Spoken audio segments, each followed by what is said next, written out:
guys, my name's Justine Griffin. I am going to teach you today how to improvise on violin.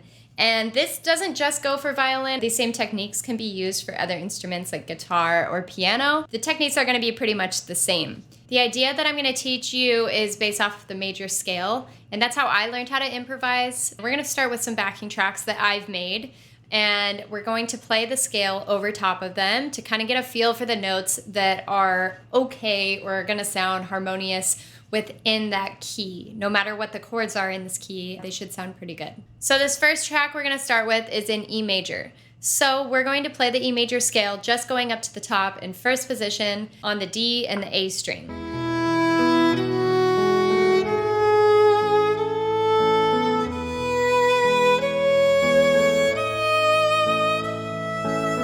So that's going up the scale. As you can see, all those notes pretty much fit in and they sound okay with the song. So practice going up the scale, and then once you get the hang of that, start going down the scale.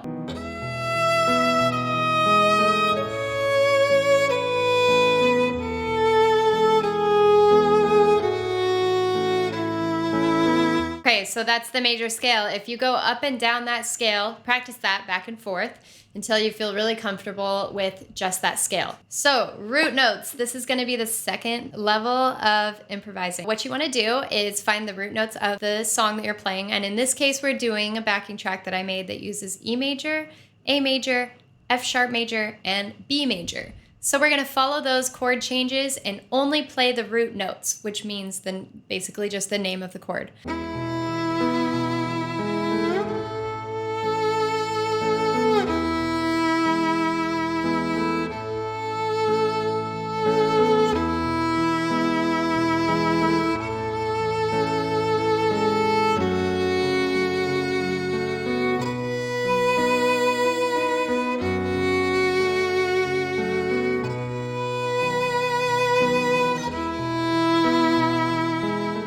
So yay, you can already tell it's starting to sound more like music. That's a really good start. And then once you get comfortable with just following the chord changes, then you can start adding in some notes in between. So think about the major scale that we worked on. The first note was an E, and then we went up to an A for the second chord. So maybe we put in one note in between those chord changes and try to pick a random note within the scale. Like maybe it's the second note of the scale, or maybe the octave. So maybe we'd go from an E to a high E and then back to the A of the second chord.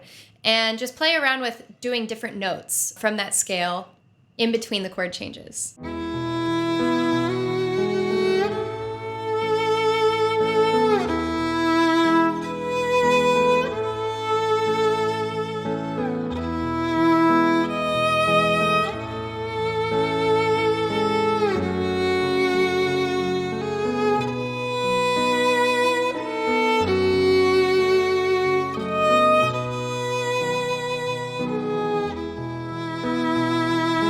So now it's starting to sound a little bit more like a solo. So now take that concept, practice that, and don't be afraid to sound bad. Don't be afraid to make mistakes. There was one note in there that I was kind of like, didn't love that, but that's okay. That's how you get better. And don't be afraid to try something because it might not seem like a good idea in your head, because sometimes it sounds different than it does when you actually play it. Okay, so the next step of this would be to add even more notes in between the chord changes.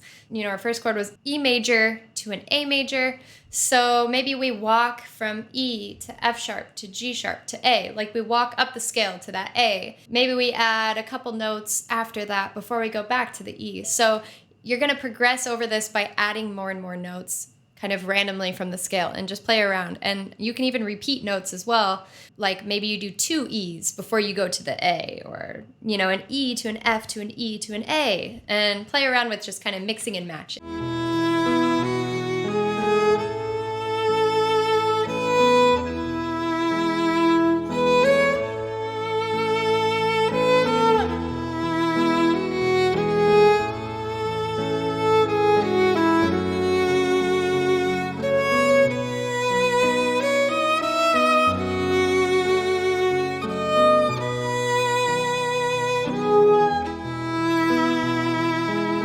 Another thing you might want to try too, if you're on violin or guitar maybe, you could do some slides, you can start incorporating some vibrato in there, you can do some interesting bow changes, maybe add some notes that are a little bit faster or slower than other ones. Think about rests as well. That's a big thing. The way I like to think of it, actually, someone said, think of it like a falling leaf. So maybe you play a couple fast notes, take a pause, and then a slow, and then maybe a couple other fast notes, and then kind of come back down.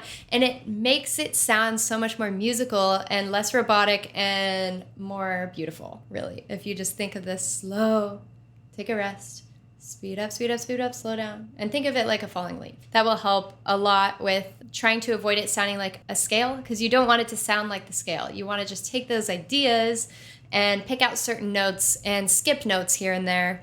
The next thing I want to explain is major thirds and different intervals of the chords. So once you feel like you've got the root notes down and you feel really comfortable landing on those root notes, try landing on different notes other than the roots. That's going to also help your music sound a lot more musical and more like a solo, because it'll give you a little bit more tension and then it won't be quite as predictable. Try to experiment. So if you have an E major chord, you're going to have the E, which is the root like we talked about, and then the major third is a G sharp, and then your fifth interval is a B. So those are three notes that are all going to sound really nice over the E major scale. So let's say you're playing a little run of notes, you go up and then you come back down, and instead of landing on that E, let's land on a G sharp. For our A major chord, which would be an A, C sharp, and an E, you can maybe land on that C sharp. If you land on the major third, it's going to sound really, really nice, like a really pretty harmony. So think about landing on maybe that major third, and then when you come back down, you could land on the E again.